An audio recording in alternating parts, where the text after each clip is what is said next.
இது வரைக்கும் இந்த பேங்க் கிராஜுவலாக எக்ஸ்பேண்ட் ஆகிட்டு இருந்துச்சு. பட் இது வந்ததுக்கு அப்புறமா எக்ஸ்போனென்ஷியலாக வளருது. பங்களாதேஷ் மாதிரியான ஒரு கண்ட்ரி 2040 எப்படியாவது 3 trillion எக்கானமியை ரீச் பண்ணணும்னு சொல்லிட்டு தான் ஆசைப்படுறாங்க. அதில் முக்கியமாக இந்த என்ஆர்ஐயை இவங்க பிடிச்சி வச்சிருக்காங்க. இந்த ஸ்டாக் ப்ரைஸ் ஷார்ட் டேர்மில் பயங்கரமாக மேலே பார்த்துக்கணும் ஆப்பர்ச்சுனிட்டி இருக்குது.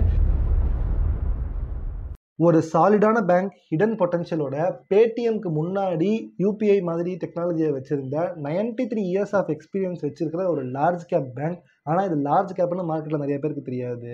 ஏன்னா இவங்களுடைய காம்படிட்டர்ஸ் பார்த்தீங்கன்னா South Indian bank, Karnataka bank, Catholic Syrian bank, CSB பேங்க்னு பார்த்துருப்பீங்களா, அவங்க முத்தூட் ஃபைனான்ஸ், மணப்புரம்னு சொல்லிட்டு மோஸ்ட் ஆஃப் த இவங்களுடைய competitors nearly 80 to 100 years of experience வச்சிருந்தாலுமே ஸ்டில் மிட் கேப்லேயோ ஸ்மால் கேப்லேயோ தான் இருக்காங்க. பட் இவங்க எல்லாரையும் பீட் பண்ணிட்டு இவங்களால எப்படி லார்ஜ் கேப்பாக மாற முடிஞ்சுது? ஸோ ஒரு ட்விஸ்ட் என்னன்னு பார்த்தீங்கன்னா, இந்த கம்பெனி அனலைஸ் பண்ணுறதுக்கு முன்னாடி வரைக்கும் நான் இந்த பேங்கை மிட் கேப் தான் நினச்சிட்டு இருந்தேன். ஏன்னா எக்ஸ்போஷர் அவ்வளோவா நான் சென்னையில் பார்த்ததில்லை. பட் இவங்க லார்ஜ் கேப்புங்கிறது எனக்கே ஒரு ஷாக்கிங் ட்விஸ்ட்டாக தான் இருந்துச்சு. ஸோ இந்த பேங்கை பற்றின கம்ப்ளீட் டீட்டெயில்ஸை இந்த வீடியோவில் பார்க்கலாம். So welcome back to 1 Minute fundamentals. இந்த வீடியோவில் ஃபெடரல் பேங்கோட கம்ப்ளீட் ஃபண்டமெண்டல் அனாலிசிஸை பார்க்கலாம். ஸோ ஃபஸ்ட்டு கம்பெனி ப்ரொஃபைல்குள்ளே வந்தோம் அப்படின்னா, இவங்க தான் இந்தியாஸ் ஃபஸ்ட் ஆர்டிஜிஎஸ் ரைட்ஸ் எடுத்திருக்காங்க. ஆர்டிஜிஎஸ்னா ரியல் டைம் கிராஸ் செட்டில்மெண்ட். அதாவது பேங்க் டு பேங்க் செட்டில்மெண்ட் நடக்கும் இல்லையா? இப்போ நான் உங்களுக்கு கூகுள் பே பண்ணுறேன் அப்படின்னா என் பேங்க் வேறு, உங்கள் பேங்க் வேறையாக இருக்கலாம். ஸோ என் பேங்க்லேருந்து அந்த காசை எடுத்துகிட்டு போய் உங்கள் பேங்க்கை கொடுக்கணும். ஸோ அந்த பேங்க் டு பேங்க் செட்டில்மெண்ட்டு இவங்க தான் ஃபஸ்ட்டு பண்ணுறாங்க. ஸோ ஏதோ 2 பேங்க்குக்கு கூட இவங்க அந்த செட்டில்மெண்ட் பண்ணுற வேலையை இவங்க செஞ்சுருக்கலாம். ஸோ இது மூலமாக ஆர்டிஜிஎஸ் ரைட்ஸ் இவங்களுக்கு இந்தியாவிலே ஃபஸ்ட்டு கிடைக்குது. ஸோ ஆர்பிஐ கிட்டே இந்த ரைட்ஸ் கிடைக்கிறது ரொம்ப ஈஸியான ஒரு விஷயம் கிடையாது. ஏன்னா ஒரு ஸ்டார்டிங்கில் இருக்கிற ஸ்மால் ஸ்கேல் பேங்க்ஸுக்கு அந்த பேங்க் மேலே ஆர்பிஐக்கு எந்தளவுக்கு ட்ரஸ்ட் இருக்கோ அதை பேஸ் பண்ணி தான் அந்த பேங்க்குக்கு இந்த மாதிரி ரைட்ஸ்லாம் கொடுப்பாங்க. ஸோ இவங்களுக்கு கொடுத்தது ஒரு நல்ல பாசிட்டிவ் பாயிண்ட்டாகவே பார்க்கலாம். பட் ஏன் இவங்களுக்கு கொடுத்தாங்க அப்படின்னு பார்த்தீங்கன்னா, இவங்க ஹெவிலி டிஜிட்டல் ஓரியன்டாக இருக்காங்க. அதாவது எல்லா பேங்க்குமே நீங்கள் டிஜிட்டலாக தான் பார்ப்பீங்க. பட் இவங்க அதுக்கு ஒரு படி மேலேன்னே சொல்லலாம்.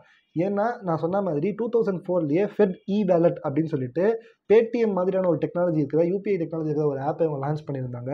அன்ஃபார்ச்சுனேட்லி அந்த டைமில் இந்த கியூஆர் கோட்லாம் அவங்களுக்கு பெருசாக ஃபேமஸ் ஆகாததுனால இந்த ஆப் பெருசாக ரீச் அவுட் ஆகலை. பட் பேடிஎம் மாதிரியான ஒரு டெக்னாலஜி அவங்க 2004 வச்சிருக்காங்க, பெரிய விஷயம். அதை தவிர இவங்களுடைய 90% ஆஃப் அக்கௌண்ட் ஓப்பனிங் டிஜிட்டலாக மட்டுமே இருக்குது. ஸோ எல்லா பேங்க்குமே டிஜிட்டல் தானேன்னு பார்த்தீங்கன்னா அப்படி கிடையாது.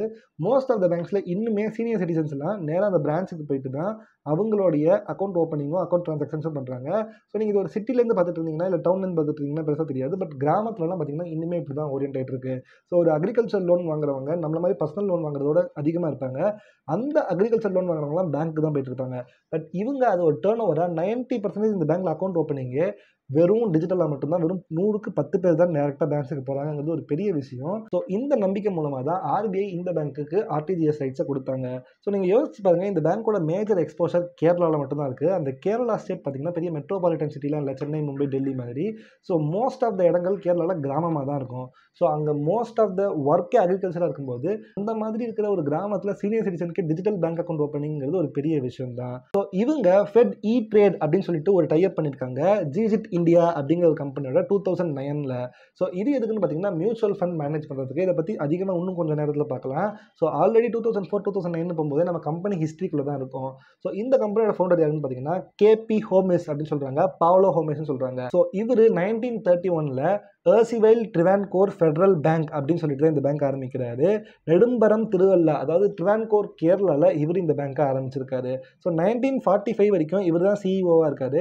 ஸோ இவர் ஷார்ட்டாக கேபி ஹோமிஸ் அப்படின்னு கூப்பிடுவாங்க. நியர்லி 34 இயர்ஸ் ஆஃப் எக்ஸ்பீரியன்ஸோட இருக்கிற இவர் தான் இந்த பேங்கோட ஃபவுண்டராக இருக்காரு. நியர்லி 230 பிரான்ச்சை இவர் ஜஸ்ட் இண்டிபெண்டன்ஸுக்கு முன்னாடியே ஸ்டார்ட் பண்ணியிருக்காரு. ஸோ லேட்டர் காலங்கள் மாற மாற இவங்களுடைய பேரை ஸ்டார்ட் பண்ணி ஜஸ்ட் ஃபெடரல் பேங்க் அப்படின்னு சொல்லிட்டு வச்சிருக்காங்க. என்னதான் இந்த பேங்க் 1930 ஓப்பன் ஆயிருந்தாலும் 1990 தான் இந்த பேங்கோட க்ரோத் ஸ்டேஜ் ஸ்டார்ட் ஆகுது. ஏன்னா இதுக்கு காரணம் இந்த டைமில் தான் இந்த 5 இயர் பிளான்ஸ் எல்லாம் கவர்மெண்ட் அறிவிச்சாங்க. ஸோ கொஞ்சம் கொஞ்சமாக மக்களுக்கு காசோட தேவை அதிகமாகவே இந்த பேங்கோட க்ரோத் 1990 தான் ஸ்டார்ட் ஆகுது. அண்ட் 1994ல் ஜஸ்ட் 4 இயர்ஸில் ஐபிஓ போடுறாங்க. இதில் ஒரு எத்திக்கல் ஸ்டாண்டர்ட்ஸ் நீங்கள் பார்க்க முடியும் ப்ரொமோட்டர் பேசஸில். ஏன்னா 1930 ஆரம்பித்த பேங்க்கு. ஸோ நம்ம இண்டிபெண்டன்ஸ்க்கு அப்புறமா ஈஸியாக 1950க்குள்ளேயே இவங்களால பாம்பே ஸ்டாக் எக்ஸ்சேஞ்சில் கம்பெனி லிஸ்ட் பண்ணியிருக்க முடியும். பட் இவங்க கம்பெனி க்ரோத் ஆகிற வரைக்கும் வெயிட் பண்ணி அந்த க்ரோத் வந்ததுக்கு அப்புறமா தான் ஸ்டாக் மார்க்கெட் லிஸ்ட் பண்ணுறாங்க. அப்படிங்கிறப்ப நம்மளை நம்பி வர ஷேர் ஹோல்டர்ஸை ஏமாற்றக்கூடாது. ஒரு ஸ்ட்ராங் பேங்க் மட்டும் தான் ஷேர் ஹோல்டர்ஸாக பப்ளிக்காக விடணுங்கிறத இந்த ப்ரொமோட்டர்ஸ் யோசிச்சிருக்காங்க. ஸோ அதை ஒரு பாசிட்டிவ் பாயிண்டாகவே நான் பார்க்குறேன்.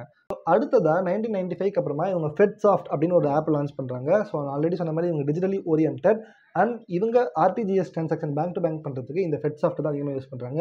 ஒரு குட்டி சாஃப்ட்வேர் கம்பெனி மாதிரியான ஒரு ஸ்ட்ரக்சரை இந்த பேங்க்குள்ளேயே வச்சிருக்காங்கிறது ஒரு ரொம்ப நல்ல விஷயமா நான் பார்க்குறேன். ஸோ இது வரைக்கும் நான் பேசினதை பார்ட் 1 ஆஃப் த வீடியோன்னு வச்சுக்கோங்க. பட் இப்போ தான் ஒரிஜினல் கேம் ஸ்டார்ட் ஆக போகுது. ஏன்னா 2010 தான் ஷியாம் சீனிவாசன் அப்படிங்கிற ஒருத்தர் ஜாயின் பண்ணுறாரு. இதுக்கு முன்னாடி இருந்தது ஜஸ்ட் ஃபவுண்டர். இப்போ தான் நம்ம ப்ரொமோட்டர் அனலைசிஸ்குள்ளே வரோம். இது வரைக்கும் இந்த பேங்க் கிராஜுவலாக எக்ஸ்பேண்ட் ஆகிட்டு இருந்துச்சு. பட் இது வந்ததுக்கப்புறமா எக்ஸ்போனென்ஷியலாக வளருது. ஸோ இந்த ஷியாம் சீனிவாசன் யார், அவரால் எப்படி இந்த பேங்க் வளர்ந்துச்சுங்கிறத இப்போ பார்க்கலாம். ஸோ ப்ரொமோட்டர் அனலைசிஸ்குள்ளே வந்தோம் அப்படின்னு பார்த்தீங்கன்னா, இந்த Shyam Srinivasan September 2010 CEO and எம்டியா இந்த பேங்க்ல அறிவிக்கப்படுறாங்க. இவர் பிஇ படிச்சிருக்காரு திருச்சியில், பேச்சுலர் ஆஃப் இன்ஜினியரிங் படிச்சுட்டு ஐஐஎம் கொல்கட்டாவில் போயிட்டு அவருடைய மாஸ்டர்ஸை முடிக்கிறாரு. முடிச்சதுக்கு அப்புறமா 20 வருஷம் எக்ஸ்பீரியன்ஸ் பேங்கிங் ஃபீல்டில் இவர் வச்சிருக்காரு.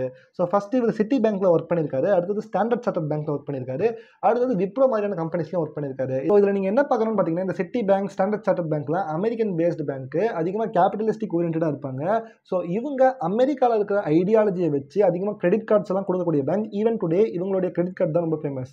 ஸோ அதை பேஸ் பண்ணி இவர் அவருடைய மொத்த எக்ஸ்பீரியன்ஸ் இந்த ஃபெடரல் பேங்க் இறக்குறாரு. ஸோ கிரெடிட் கார்டில் ஃபெடரல் பேங்க்குக்கு ஒரு நல்ல எக்ஸ்போசர் கொடுக்குறாரு.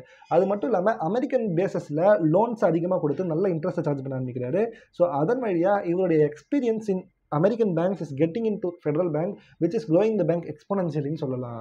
ஸோ அடுத்ததாக இவர் ரீட்டைல் அண்ட் வெல்த் மேனேஜ்மெண்ட்டை தான் கோர் ஐடியாவே வச்சிருக்காரு. ஸோ ரீட்டைல் லோன்னா நீங்களும் நானும் போய் லோன் கேட்கணும் இல்லையா, பர்சனல் லோன் இல்லை ஏதாச்சும் ஒரு அசட்டை வச்சு லோன் கேட்கணும் இல்லையா, அதில் அதிகமாக ஃபோக்கஸ் பண்ணுறாரு. அதாவது நிறைய பேருக்கு நிறைய லோனை டிஃப்ரெண்ட் டைப்ஸில் கொடுக்குறது. ஸோ இது ரொம்பவே சேஃபான ஒரு ஃபீல்டாக பார்க்கலாம்.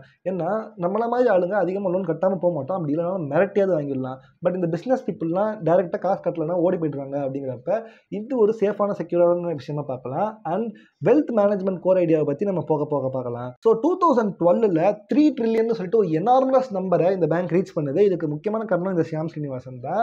சில வீடியோஸ் நான் என்ன பார்த்தேன்னா, பங்களாதேஷ் மாதிரியான ஒரு கண்ட்ரி 2040 எப்படியாவது 3 ட்ரில்லியன் எக்கானமியை ரீச் பண்ணணும்னு சொல்லிட்டு தான் ஆசைப்படுறாங்க.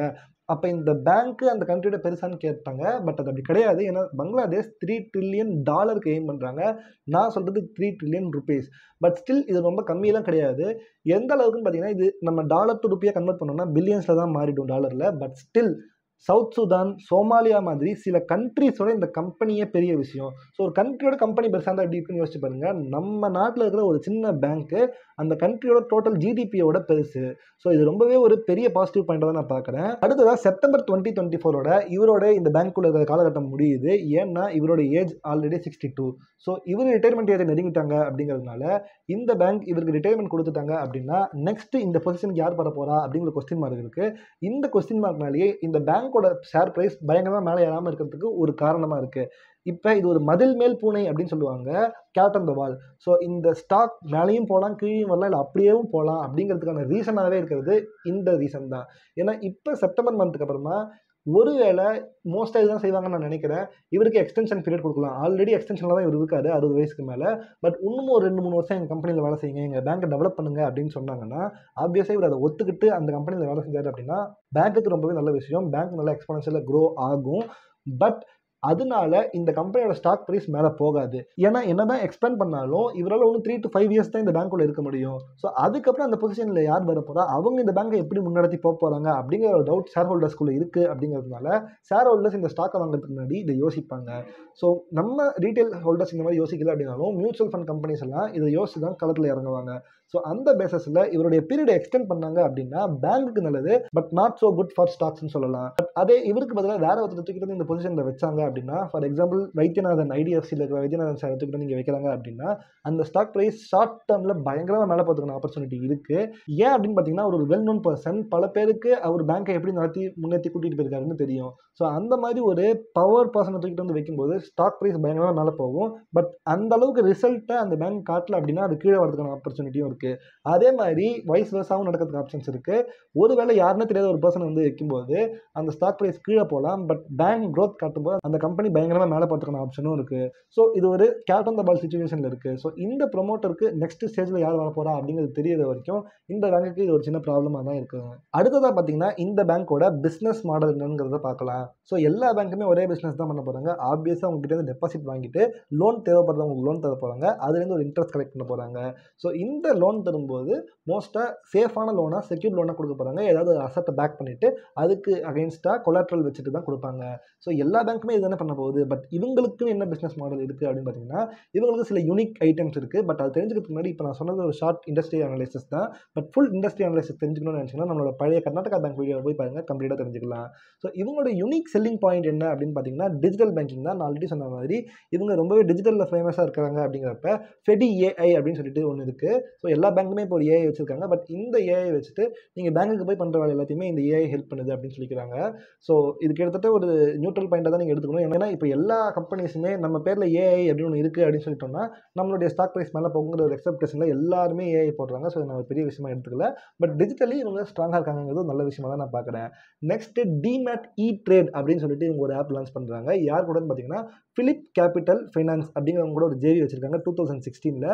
2018 ஃபார்ச்சூன் வெல்த் அப்படிங்கிறவங்க கூட ஜேவி வச்சிருக்காங்க. இது எதுக்குன்னு பார்த்தீங்கன்னா என்ஆர்ஐயோட போர்ட்ஃபோலியோ மேனேஜ் பண்ணுறதுக்கு இவங்களுடைய பிஸ்னஸ் மாடலில் இது ஒரு முக்கியமான பார்ட். இதை நல்லா கவனிங்க.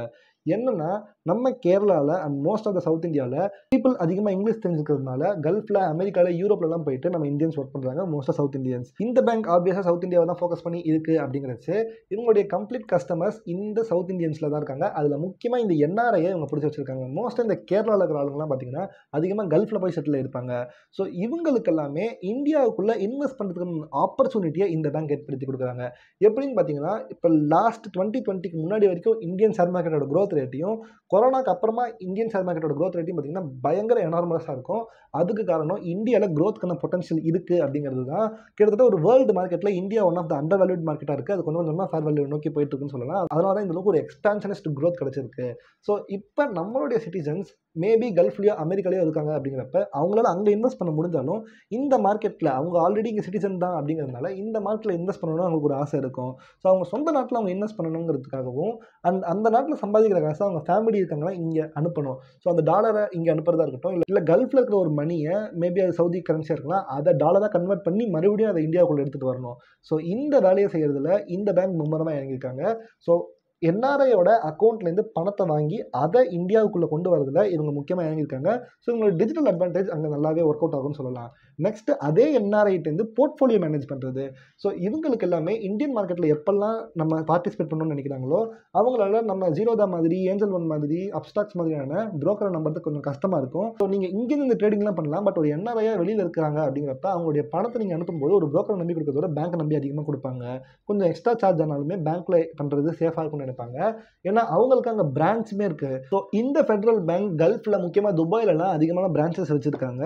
ஸோ அந்த நேரத்தில் இவங்களாலேயே மணி சென்ட் பண்ணுறதுக்கும் அண்ட் போர்ட்ஃபோலியோ மேனேஜ் பண்ணும்போது அவங்க பேங்க்கில் போய் டேரெக்டாக கேள்வி கேட்கலாம் அப்படிங்கிற ஒரு அட்வான்டேஜ் கிடைக்கும்போது ஆப்வியஸாக மோஸ்ட் ஆஃப் த மலையாளிஸாக இருக்கட்டும், சவுத் இந்தியன்ஸாக இருக்கட்டும், கல்ஃப்லையும் மற்ற கண்ட்ரிஸ் செட்டில் இருக்கிறவங்க என்ஆர்ஐ பேங்கிங்க்கு இந்த கம்பெனி அதிகமாக சூஸ் பண்ணுவாங்க. அதுலேயும் முக்கியமாக போர்ட்ஃபோலியோ மேனேஜ்மெண்ட்டுக்கு இந்த கம்பெனி அதிகமாக ப்ரிஃபர் பண்ணுவாங்க. ஸோ இந்த பேங்கோட பிஸ்னஸ் மாடலுக்கு இது ஒரு முக்கியமான ரீசனாக இருக்குது. அதை தவிர கேரளாவில் இருக்கிற மலையாளிஸ் யூகே அண்ட் யூஎஸ் ஸ்டாக்ஸை வாங்குறதுக்கு இங்கேருந்து நம்ம யூஎஸ் ஸ்டாக்ஸில் வாங்கணும்னு நினச்சோம்னா அதுக்குமே இந்த ஃபெடரல் பேங்க் அதிகமாக யூஸ் பண்ணுறாங்க. ஸோ அடுத்ததாக இந்த கம்பெனியோட ரெவன்யூ என்ன, வேல்யூவேஷன் என்ன, பேலன்ஸ் ஷீட் என்ன, ரியலி இந்த பேங்க் அண்டர் வேல்யூடாக வாங்கலாமா வேணாமா அப்படிங்கிறத நான் நெக்ஸ்ட் வீடியோவில் பார்ட் 2 எக்ஸ்பிளைன் பண்ணுறேன். ஸோ அதில் உங்களுக்கு ஒரு கிளியர் பிக்சர் கிடைக்கும். இது ஜஸ்ட் பேங்கோட ஒரு பேசிக் இன்ஃபர்மேஷன் தான் சொல்லியிருக்கேன். ஸோ உங்களுக்கு இந்த வீடியோ பிடிச்சிருந்தா லைக், ஷேர் அண்ட் கமெண்ட் பண்ணுங்கள். இதுவே வேற ஒருத்தர் சொன்ன கமெண்ட்னால தான் இந்த வீடியோ நான் மேக் பண்ணுறேன். ஸோ உங்களுக்கு இந்த வீடியோ பிடிச்சது அப்படின்னா வேறு எந்த கம்பெனி நான் அனலைஸ் பண்ணணும்னு நினைக்கிறீங்களோ அதை கமெண்ட்டில் சொல்லுங்கள். உங்கள் கமெண்ட்டை நான் கண்டிப்பாக படிக்கிறேன். ஸோ தேங்க்யூ ஃபார் வாட்சிங் த வீடியோ. By by.